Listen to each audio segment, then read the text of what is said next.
Hi there. Thank you for watching this if you are watching this. Sunday morning, we had a little bit of a snafu with our recording and streaming. So we decided to come back in and re-record Sunday's message for you because it was asked for. So it is Wednesday night at 6 p.m. I'm going to do the welcome and the message. We are not going to light the candle or any of that, but I wanted to make sure that we got this out for people that wanted it. Good morning and welcome. Thank you for deciding to spend your morning here within these four walls with our community in this space. Together we breathe. We breathe to connect to Source. We breathe to connect to our community. We breathe to connect to each other. So let's take a breath.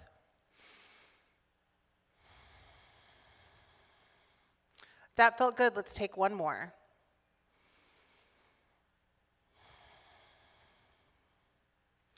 A few weeks ago, I stood before you and asked you to rise up with me.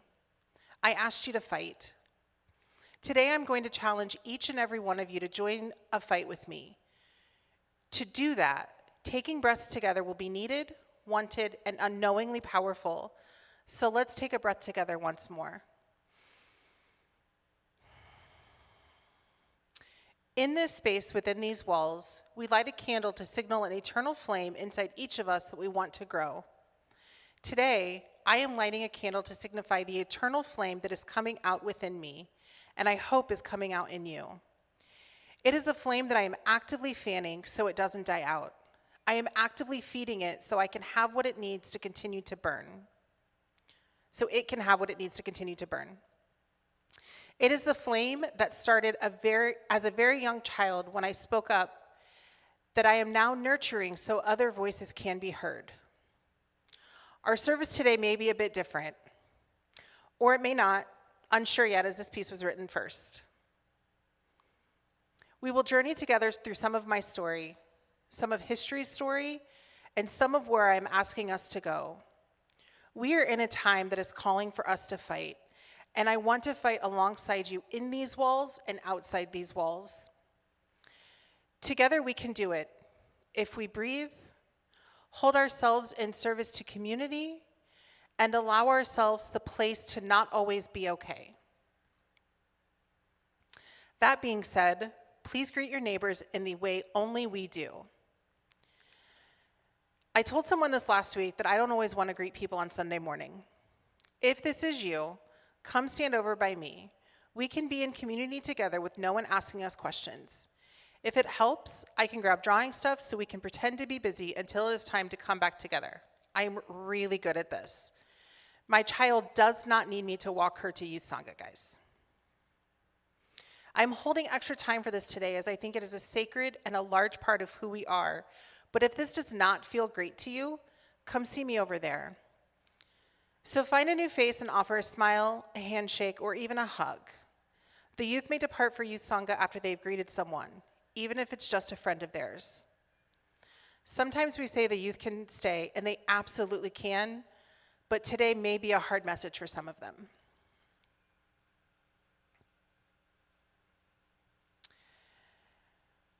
Oh, shoot, okay, sorry. The prayer today is a prayer I found titled Rosa Parks by Nikki Giovanni. It is absolutely not what I was looking for when I went looking, and then it led me down a long winding path to the depths of our country's history, a history we are close to repeating if we aren't already repeating. By a show of hands, who knows what a Pullman Porter was? There were a lot of hands. I missed that part of history when I was in school, I guess. I had no idea. I knew the name Thurgood Marshall, but not the significance. I had never heard of Money, Mississippi, and while I had heard of the 4 young men in North Carolina, I honestly couldn't remember why. Here is our prayer. This is for the Pullman Porters who organized when people said they couldn't, and carried the Pittsburgh Courier and the Chicago Defender to the Black Americans in the South so they would know they were not alone. This is for the Pullman Porters who helped Thurgood Marshall go south and come back north to fight the fight that resulted in Brown v. Board of Education, because even though Kansas is west, and even though Topeka is the birthplace of Gwendolyn Brooks, Who wrote the powerful The Chicago Defender Sends a Man to Little Rock? It was the Pullman porters who whispered to the traveling men, both the bluesmen and the racemen, so they both would know what was going on. This is for the Pullman porters who smiled as if they were happy and laughed like they were tickled when some folks were around, and who silently rejoiced in 1954 when the Supreme Court announced its 9-0 decision that separate is inherently unequal. This is for the Pullman porters who smiled and welcomed a 14-year-old boy onto their train in 1955. They noticed his slight limp that he tried to disguise with a doo-wop walk. They noticed his stutter and probably understood why his mother wanted him out of Chicago during the summer when school was out. 14-year-old black boys with limps and stutters are apt to try to prove themselves in dangerous ways when mothers aren't around to look after them. So this is for the Pullman porters who looked over that 14-year-old while the train rolled the reverse of the Blues Highway from Chicago to St. Louis to Memphis to Mississippi. This is for the men who kept him safe. And if Emmett Till had been able to stay on a train all summer, he would have maybe grown a bit of a paunch, certainly lost his hair, probably have worn bifocals and bounced his grandchildren on his knee, telling them about his summer riding the rails. But he had to get off the train and ended up in Money, Mississippi, and was horribly, brutally, inexcusably, and unacceptably murdered. This is for the Pullman porters who, when the sheriff was trying to get the body secretly buried, got Emmett's body on the northbound train, got his body home to Chicago, where his mother said, "I want the world to see what they did to my boy." And this is for all the mothers who cried. And this is for all the people who said never again. And this is about Rosa Parks, whose feet were not so tired. It had been, after all, an ordinary day until the bus driver gave her the opportunity to make history. This is about Mrs. Rosa Parks from Tuskegee, Alabama, who was also the field secretary of the NAACP.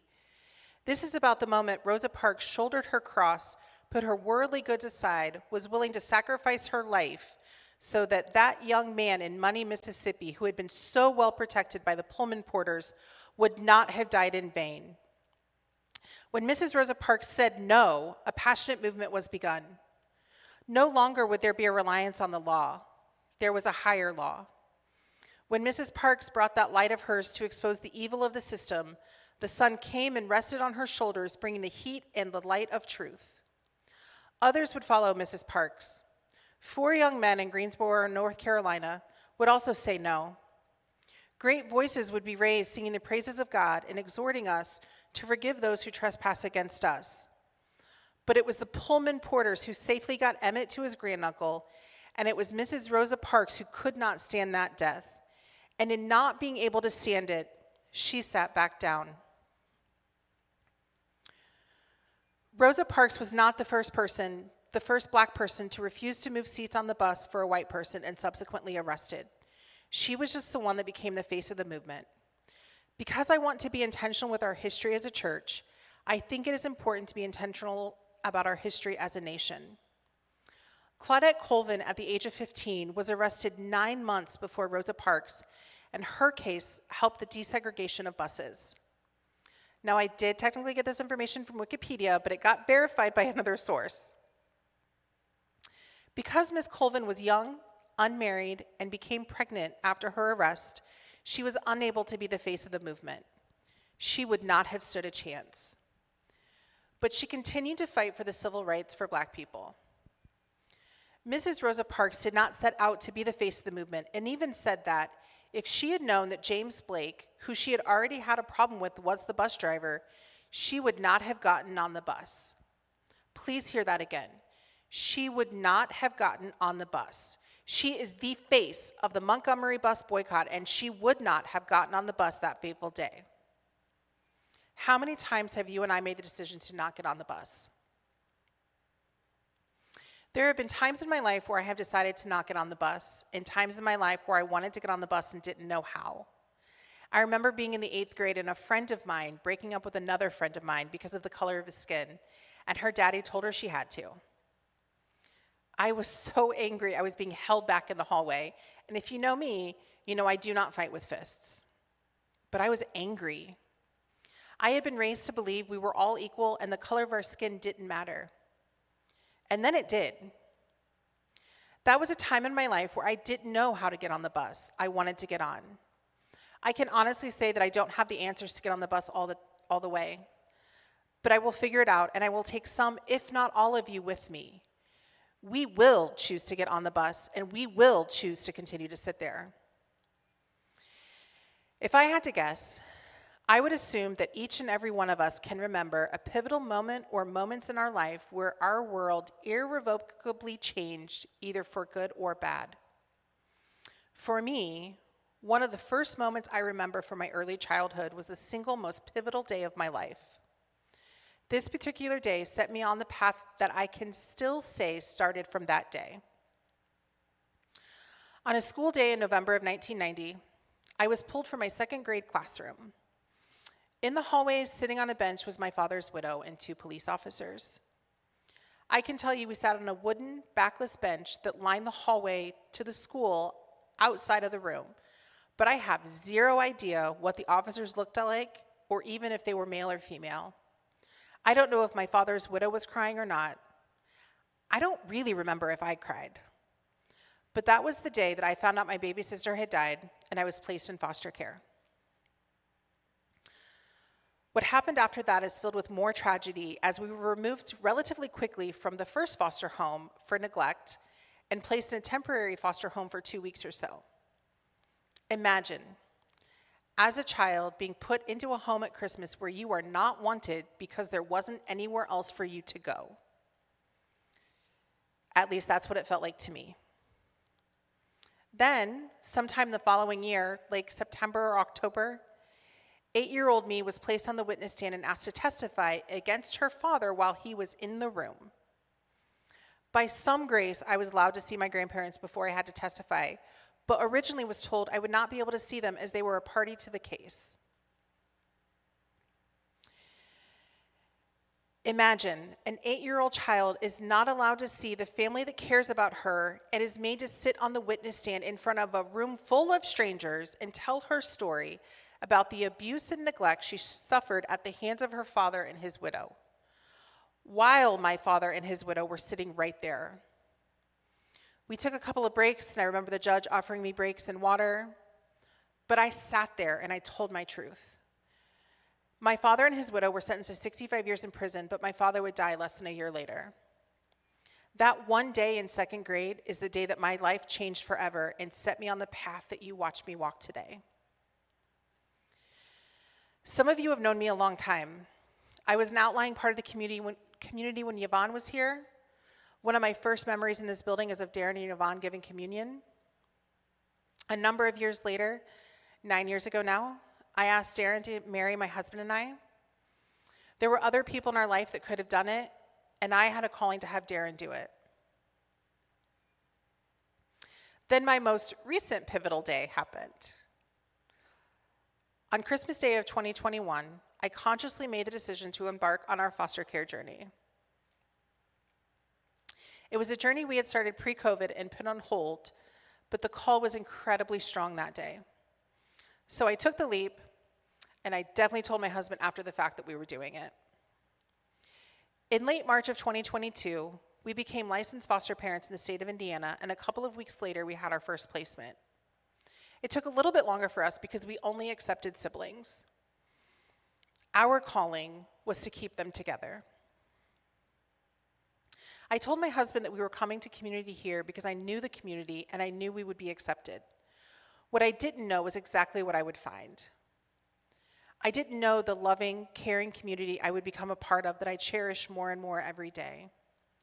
The day that I agreed again to start our foster care journey, I got on the bus and sat down for one of the wildest rides of my life. And I did it with you. Inside these four walls, I found a set of people who are incredibly unique in skills that can offer so much good to a person. I was given books on holistic health care and treating the entire body, not just the symptom. I was told crying and outbursts were okay if they happened. I saw firsthand how a new mother was not only made to feel welcome with a newborn, but encouraged to do what her child needed while in community in this room. She did not need to leave when the baby cried. The baby cried, and any number of us would have taken the baby for cuddles and rocking around. Now that same baby gets up on stage and dances. A few weeks ago, we had a child whose mother has spent his entire life trying to make sure her child does not disrupt the social norm or aggravate people. The child is neurodivergent, and one of the best things I have ever seen was not the child on this stage dancing to violin music, but the mother who was able to breathe a little easier knowing her son was not being judged for being different. From a mother who has dealt with behaviors that I can't explain to the common person, I was beyond happy that we could offer that mother even the little amount of time of our service to not have to worry about what her child was doing. We blew out the candle to be safe, and that was okay. But to that mom, I guarantee we made her day. Darren taught me that was okay in this building, and the community continues to make it okay as we move forward. 2 years ago in August, my husband and I accepted our last long-term foster care placement for the foreseeable future. In November of last year, we adopted our 3 children, and we celebrated here, inside these 4 walls, with our community. We did not celebrate what my husband and I did, but we celebrated the new family that we chose to create. I say we don't celebrate what my husband and I did because we didn't do anything. We were chosen to be parents to 3 amazing children, and all we did was say yes. People have told me we are angels for caring for other children, and I am here to say that the moment I am here to say we are not angels for caring for children. That was another pivotal moment in my life where I got on the bus. I am not an angel. I am a woman who knows children need to be safe and loved. I have space to do that, and I have desire to do that. That does not make me an angel. What it really makes me is a Karen who has a keyboard and who will get what she wants and needs for the children in her care. Don't mess with a mom who wants her children to succeed, because when I don't get things done my way, Dad over there gets to let go, and he will tear you apart for standing in the way of not only our adopted children, but any child that has made a home in our house. What I did was sit at every appointment and ask questions. I sat at every conference and asked questions. I sat and learned what needed to be learned. I faced my own trauma by testifying in front of strangers on behalf of my children. Have you ever testified before? It is honestly kind of nerve-wracking to put your hand on a Bible and swear to tell the whole truth. Because what if I forget the whole truth or don't know the whole truth? I did that not only as an 8-year-old child, but also as a 40-year-old. And I sat in front of my children's biological mother and said I was a better fit as a parent than she was. And that whole truth with the Bible and the witness stand, I still question the truthfulness of what I said there. While that may seem easy to you, it was incredibly hard, but I sat there and I did it. I sat and fought. 2 weeks ago, I did a boot camp of sorts for organizing work. When I say of sorts, I mean I did a super intensive, hard, get to the soul of a person training to find out what I want. I realized a number of things that week, but the biggest thing I learned was this. I have spent a long time telling other people that their trauma could not be compared to the trauma someone else has. We cannot compare traumas. It's not comparable. 2 people could live the exact same trauma, and it won't be the same for each person. This does not make one trauma better or worse than the other. But I have always downplayed my trauma at the detriment to the healing of that trauma. It was at this boot camp that I had a really large epiphany. I have been telling people not to diminish their trauma while simultaneously saying I was lucky in my trauma. I was lucky because I had a mom fight for me, and I was only in foster care for a few short months. And I was able to stay with my sister the whole time. I was lucky because I found my way to a home that took care of me and worked with my mom so we could be reunified. Those of you that have really heard what I said, please hear me again. The narrative of my life that I have portrayed to people is that I am lucky. And please don't get me wrong, I am lucky. I have a loving husband, amazing children, a family who wants only the best for me, and a community that supports me. But when I talk about my childhood and I say I am lucky, I am diminishing the very real trauma that I encountered in my childhood. I had a sister die from child abuse, and my father was sentenced to 65 years in prison. The first foster home we were placed in threatened to whip us with a belt for some infraction, and did whip their children in front of us. We were removed from that foster home after we were left in a Burger King by ourselves, and our faces were so well known that DCS was immediately called and we were removed the next day. Friends, that is not lucky. My childhood was a horrendous thing for a person to have to live through. And by admitting that, I am not diminishing what anyone else has had to live through, but I am respecting myself enough to know that I can't continue to diminish what I went through. I had that epiphany while sitting down. How many of you do the same diminishing of your trauma as not as bad as someone else's? It's easy to do, but it isn't the right thing to do. I read a poem titled Rosa Parks for a reason. She was a woman who fought for what she believed in, and she did it when she was tired. And friends, I am tired. She sat down and fought, and I am asking each and every one of you to sit down with me and fight. Together, our voice will be heard. Together, people will realize we mean business. Together, we can enact real change. By together, I mean we have to go outside of these four walls and do the work of talking, listening, and being one with each other. In service to ourselves, in service to our friends and family, and in service to our community. I am giving you some of my history to say two things. In the last week, I've heard a couple of people say that they are in hibernation mode, and I get it. I really do. My first response is to take care of yourself. If you need to hibernate right now in the political world we are in, please do that and take care of yourself.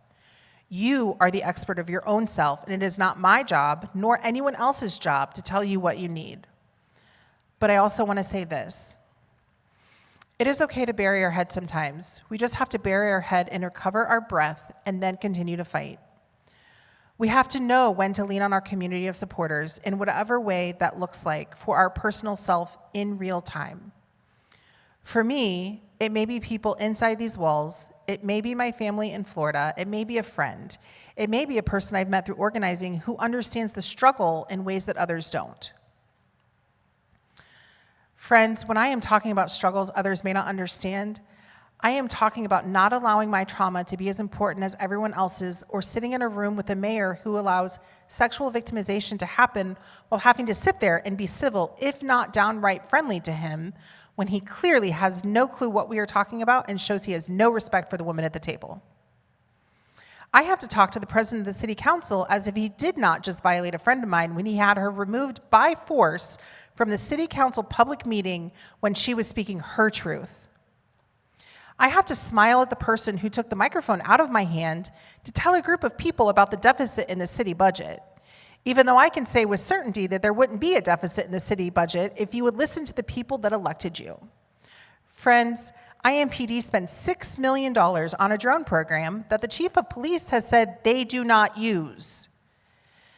This is not a knock on IMPD, but a statement to signify where the budget is failing us. On Easter, a day of rebirth and reawakening, I stood before you and asked you to rise up with me.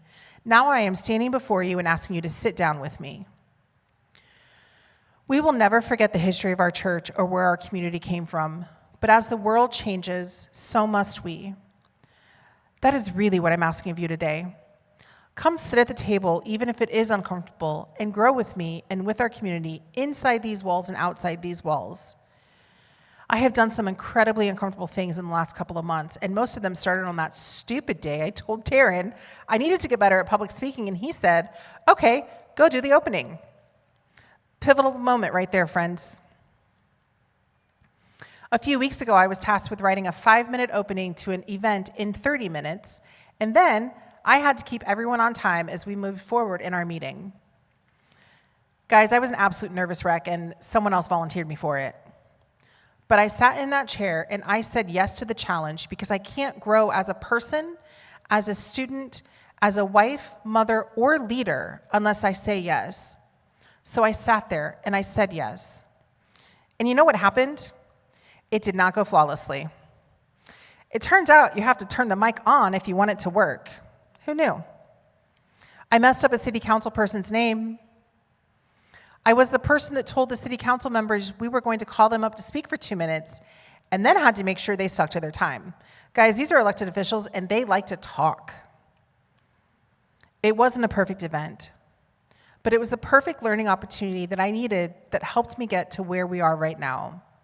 So when you feel like you can stop hibernating, I am asking you to sit with me. Darren always had a list for us, and Tyna's had some as well. And I really wanted to do a list. The beauty of learning on Tuesday that you are doing the message on Sunday is you have time to plan. It also means I've reworked this 1,000 times. But here's my list for us. Number 1, take a deep breath and let it out. Repeat as often as needed. Number 2, bury your head until you feel able to communicate in a safe and effective manner. If this means it takes a couple of months, okay, as long as you are letting your people know you are still okay. Number 3, when your head is no longer buried, breathe again. Number 4, identify the people you want to engage in change. Is this a parent, a church member, a friend, an elected official? Number 5, breathe again. Number 6, make the hard phone call or send the hard email. Sit down at the table and have the incredibly hard conversation. I was at a meeting with the mayor of Indianapolis where he was called out for not responding to the re-victimization of Lauren and the victimization of my friend Elise by a clergy member. That was incredibly hard to sit through without saying a word, because those are my friends. But I sat there and moved forward. Number 7, breathe again. Are you noticing a pattern here? Breathing is essential. Number 8, if you don't know what to do, take a breath and please reach out. If you don't know who I am speaking of when I say the name Lauren Roberts, Elise Schrock, or Lauren Embry, please reach out. These are names that need to be spoken as we talk about problems in the systems that we work in. If you genuinely feel stuck and have no idea what to do, please take a breath and reach out. I will help you. Number 9, of course, we need another breath, but we need a breath with our people. Our people may be sitting beside us holding our hand. Our people may be like my person and rubbing my back while I cry. Our people may be marching down Meridian Street for another No Kings protest. Whoever and however you need to find your people, find them. And don't be scared if your normal people are not the people you reach out to at this moment. But breathe with the people that works for you. Number 10, keep fighting, keep sitting. Don't move from the black seat on a segregated bus because a white man did not have a seat and the white bus driver decided to change the rules and make you move. Sit and fight. My promise to you is I will be by your side as you do it, and I will support your achievements as well as our failures, and together we will make a real change. I said your success and our failures because your failure is on all of us as well. Together as a community, we will make achievements and failures, and part of who we are is dependent on how we handle not just the achievements, but the failures as well. I want to be in community with you, and that means helping to shoulder the failures as they come. Number 11, this last one I promise. Let's take a breath together. Together, we can make these pivotal moments in time that will be remembered, not just by our children, but by our friends, our neighbors, other communities, and honestly, as much as I am trying to not be political, we can be remembered by our elected officials at the city, state, and federal level. We can be the change that we have spent a lifetime talking about, at least my lifetime, if we quit talking and start doing. Please won't you sit with me at the table in solidarity of our common goals? Please won't you be in community with me for the safety of all of those around us? Please won't you sit with me and fight back against the things that are not safe for ourselves, our children, our family, our neighbors, and our community. On Easter Sunday of this year, I asked you to fight with me, to rise up with me. I am now asking for you to rise up and in that way, sit and fight. I will be actively asking you to do this in different ways, and if you can catch me before the board meeting, let's schedule coffee in the next couple weeks. Andrea, let's schedule baby cuddles when you are ready, and then we'll have a chat.